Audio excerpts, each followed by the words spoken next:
What's up guys, it's Pattern, and we've got another gameplay. This one is on my favorite map. This map is Prison Break, and we've got some domination with the Remington R5, and I'm using a grip and red dot with it. And today we're going to be talking about the best attachments for every weapon, and not necessarily like a very specific guide in terms of like this attachment is very good for this weapon.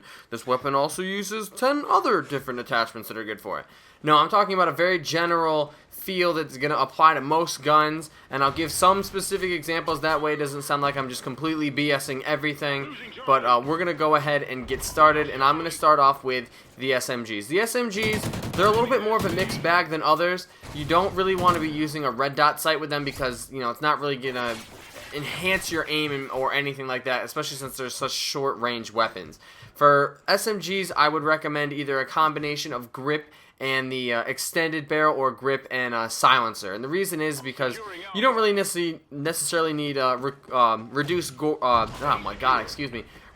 recoil outside of the grip. The grip does fairly well, and the silencer will allow you to be very stealthy on the map. And then the other one, the extended barrel type thing, gives you a little bit more range, so those close quarters, close encounters engagements won't be as frightening for you because you'll have a little bit more range on them. And so you can actually get people close, and you can actually get them in a decent mid-range. Some of the weapons work okay with rapid fire. I wouldn't recommend like the Bison with rapid fire unless you're really hoping to just barrel stuff people. But if you want to use something like the MTAR is a pretty good mid-range, and then with rapid fire it doesn't seem to do that bad. You definitely want to stick away from using Full Metal Jacket because you're not going to be wall banging people with SMGs. If you are, you're a weirdo and you confuse me. But pretty much you want to be using grip, a silencer, or rapid fire with your SMGs. No real reason to use any sort of optics unless you're just a weirdo and you think that a red dot's really going to help you. The grip does pretty well, but other than that, you're not going to be wanting using like armor piercing or things like that. They're just not going to help you out. The thermal's not going to help you. So those attachments, those are pretty much the way to go for SMGs. For assault rifles, again, another mixed bag approach. For the most part, I like to run a red dot and grip simply because assault rifles are decent mid-range weapons, and if you want to keep the recoil down, you definitely want to have a grip, and the red dot is pretty good as well in terms of increasing your accuracy. But some of the guns don't need the grip, some of them really do. One that really doesn't seem to need the grip if you use a silencer is the AK-12. That's a very good gun to go ahead and run extended mags and a silencer with, or you know, maybe you want to try out burst fire. It's not that great, but if you want to use a grip and a silencer, extended mags and a silencer, the AK-12 does very well in that regard.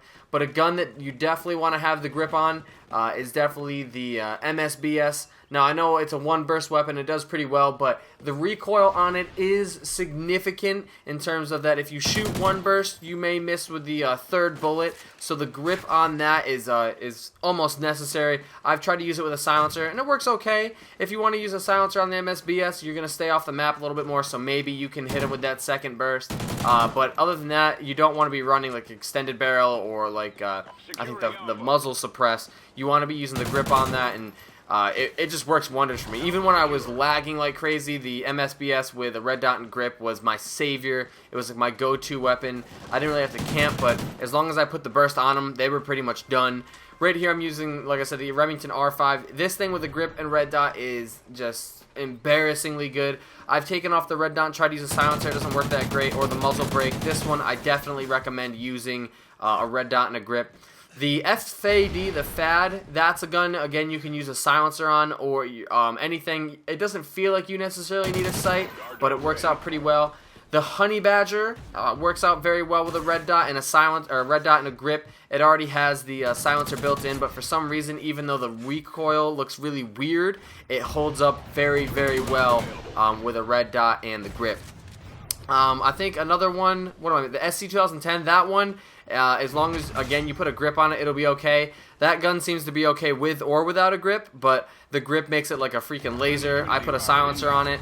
Silencer's not too good for that weapon because it feels kind of like an ACR from like MW2, more or less, that it's really good in medium range, has like no recoil, but in longer ranges with the silencer, it's not that great. It doesn't feel good, it takes a lot of bullets to kill, and it's not my favorite. What is it? The SA805, I love that with a silencer and a grip, or a silencer and a red dot. That gun is awesome with those attachments. I actually do like it with the muzzle brake to do the extended kind of range. I use that with a red dot or with a grip, either or. It seems to do pretty well. It's not unmanageable recoil. And then the ARX 160. That gun, I love it with a red dot and a grip. That means you have a red dot on that bad boy, so you can use your medium range encounters, medium to long range. It has the grip, so again, it reduces your recoil, and the red dot sight lets you do up close and personal.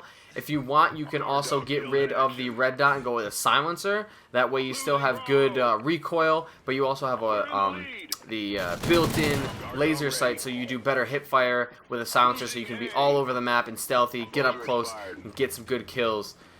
So you can see, like I said, I've talked about mainly a few attachments, like either a silencer, a grip, a red dot, and maybe the muzzle brake. Those are the main attachments I would use. I've used the ACOG on a few. I don't like that. The what is it? It's not the hybrid. It's the holographic. That one doesn't seem to work out too well. I don't really care for that sight. Other than that, you know, those are pretty much the things I would use. No real armor piercing. If you want to go with armor piercing, I would definitely recommend like the Remington R5 and the AK-12. Those seem to do pretty well with armor piercing. I have tested those out. But other than that, yeah, that's what I pretty much go with. The assault rifles, mix of the red dot, silencer, and the grip, and maybe a muzzle brake here or there. The next class we're going to go over is LMGs. LMGs, you definitely want to have grip. Rapid fire is also very interesting for them because they work okay with that. I've seen a lot of people using the almost like the see-through wall sight. I can't remember what the exact name for that sight is offhand, but that seems to work pretty well if you're going to be playing in a defensive position. You actually have time to like look down the sight and kill people. Kind of like a target finder LMG. Thermal, I see a lot of people using that, and I've tried it out, but I don't like it. I don't like the way the thermal feels. It's too restricting for me. But other than that, a holographic sight works pretty well. Red dots can do okay. And actually, the ACOG is pretty good if you're from range and you're bursting fire. That works out very well. And you definitely want to use armor-piercing rounds with the LMGs. I mean, I've used a few of them. The LSAT, you definitely want armor-piercing. That way you can, you know, just shoot through many walls.